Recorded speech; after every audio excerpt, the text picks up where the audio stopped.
और वो सूची का बनाइए, वो जो सूची को हम बनाए ना हमारा वेलकम एमसी का सामान लो ये प्रॉब्लम होगा ये। और सर ये पूरा हाइट से होगा 17 मीटर होगा, तो ये हम लोग सर उसके बाद कंपेयर करेंगे। फिर सर ये बड़ा पिलर है सर, ये 4 पिलर है बड़ा, ये 1 2 3 4। फिर सर इधर से छोटा पिलर है 1 2 3 4, दोनों के बीच में सर फुटपाथ रहेगा, ये सर 6 मीटर का है। तो ये सर ऐसा ये सर ये सर बड़ा पिलर है सर, ये 2 1 2 3 4 बड़ा पिलर, ये सर छोटा पिलर है 1 2 3 4। तो इसके बीच में सर ये जो है ये सर फुटपाथ रहेगा, ये सर क्लियर है 6 मीटर का ये। तो सर पहले सर ये जो राजा का टाइम जो गेट था एक विस्टम है भाई वैसे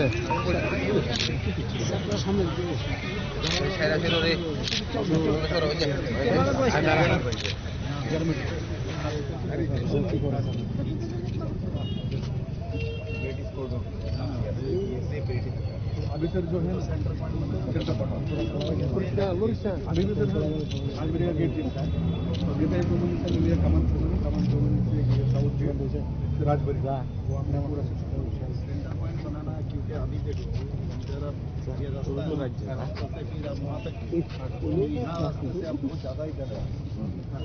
सेंटर पॉइंट लेके सर ये वो जो गोल चक्कर है ना, गोल चक्कर का सेंटर पॉइंट और ये राजबरी का सेंटर पॉइंट सेम लाइन में वही सेंटर पॉइंट सेंटर गेट का सेंटर इसी हिसाब से बना, इसलिए तो सर हम लोग उधर जा रहा है नहीं तो हम क्योंकि सर वो हमने हमारा सर रेडी है वर्कआउट ऑलरेडी रेडी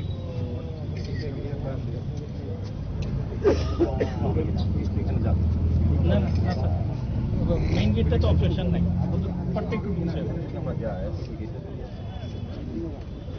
और सर ऐसा विड्थ होगा सर इसका मतलब 5 मीटर वहाँ तक होगा सर, ये जो वहाँ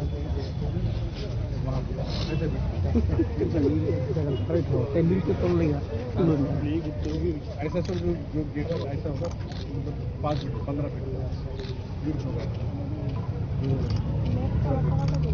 हमने क्या किया कि कमान डोमिनेट से लेकिन राजबाड़ी के सेंटर पॉइंट एरियल वो हमने एरियल এই যে Jackson gate sir Francis Stanley Jackson তখন 1927-এ এখানে এই যে জ্যাকসন গেট ওনার নামে বানানো হয়েছিল এবং উনি ছিলেন তৎকালীন সময়ে বেঙ্গল যে প্রভিন্স তার গভর্নর। এবং 1927-এর এটা সাম শ্রীনিবাস সাহা নামে এক কন্ট্রাক্টর উনি বানিয়েছিলেন এবং হায়দ্রাবাদের যে চারমিনার গেট আছে সেটাকে সামনে রেখে উনি বানিয়েছিলেন। তো এটার মেইন উদ্দেশ্য ছিল মহারাজা তৎকালীন লাস্ট মহারাজা আমাদের ত্রিপুরার মহারাজা বীর বিক্রম কিশোর মাণিক্য বাহাদুর, তো উনার যে রাজ্যাভিষেক এবং 1927-এ রাজ্যাভিষেক হয়েছেন এবং উনার যে রাজদরবার 1929-এ হয়। তো এই যে জ্যাকসন সাহেব এই আখাউড়া খালের উপরে এই জ্যাকসন গেটটা বানানো হয়েছিল ওনাকে ওয়েলকাম করার জন্য। আমি যে হিস্ট্রিটা দেখেছি তো স্যার ফ্রান্সিস জ্যাকসন ওনাকে ওয়েলকাম করার জন্য এটা বানিয়েছিল। উনি এসে এত প্লিজড হয়েছে এত সুন্দরভাবে কি করে বানালেন। এবং আমরা যখন আগে চিলড্রেন্স পার্কে খেলাধুলা করতাম আমরা কিন্তু বৃষ্টি পড়লে এখানেই দাঁড়িয়ে থাকতাম ছোটবেলায়। তো এখনো এখানকার যারা লোক এখনো সাইনবোর্ডে দেখবেন জ্যাকসন গেট জ্যাকসন, এখনো দেখুন লেখা আছে জ্যাকসন গেট, কিন্তু জ্যাকসন গেট কোথায়? তো 1981-এ তৎকালীন নিপেন বাবুর সময় মানে লেফট ফ্রন্টের সময় এটাকে ভেঙে দেওয়া হয়, ওটাকে প্রপারলি মেরামতও করা হয়নি। তো খুব সম্ভব ওনারা বোধহয় যেহেতু আস্তে আস্তে করে বড় বড় গাড়ি আসা শুরু করলো তো যেতে অসুবিধা হয়, তো এগুলো ভেঙে দেওয়া হয়েছে এটাকে। রাজাদের অনেক কাহিনী কিন্তু ওরা নষ্ট করেছেন, আর আমরা এসে এদেরকে মানে সম্মান দিচ্ছি এখানে। তো আমরা ডিসিশন নিলাম যে জ্যাকসন কে লোকটা কে, কী কারণে হয়েছিল সেই ইতিহাস এবং যে রয়্যাল ফ্যামিলির যে পাস্ট হিস্ট্রি সেটাকে আবার আমরা পুনরুদ্ধার করার চেষ্টা করছি। বাইরের থেকে যখন আসবে, আমরা তো যারা রয়্যাল ফ্যামিলি এত বছর ধরে ত্রিপুরাকে ওরা শাসন করেছে, ওদের অনেক কিছু দান কিন্তু এখানে আছে। যদিও ওনারা কিন্তু কালকে দেখলাম জনশিক্ষা সমিতির নাম দিয়ে বলছে মহারাজারা শিক্ষার নামে কিছুই করেনি। অদ্ভুত, মানে প্রাক্তন মুখ্যমন্ত্রী আমি ভাষণ শুনছিলাম, এবং উনাদেরকে উনারা যখন এই জনশিক্ষা সমিতি আন্দোলন শুরু করে তখন নাকি মহারাজা একটা প্যারালাল আরেকটা নাকি এই ধরনের সংগঠন করে যাতে এটাকে মানে দাবানো যায়। কিন্তু আমরা তো দেখেছি মহারাজাদের সময়ে অনেক কাজ ওনারা করেছেন, এবং ওনাদেরকে একমাত্র ভারতীয় জনতা পার্টির যে সরকার, মাননীয় প্রধানমন্ত্রীজি এবং আমাদের ত্রিপুরা রাজ্যে আমরা যখন এসেছি, আমরা কিন্তু ওনাদেরকে সম্মান দেওয়ার চেষ্টা করছি।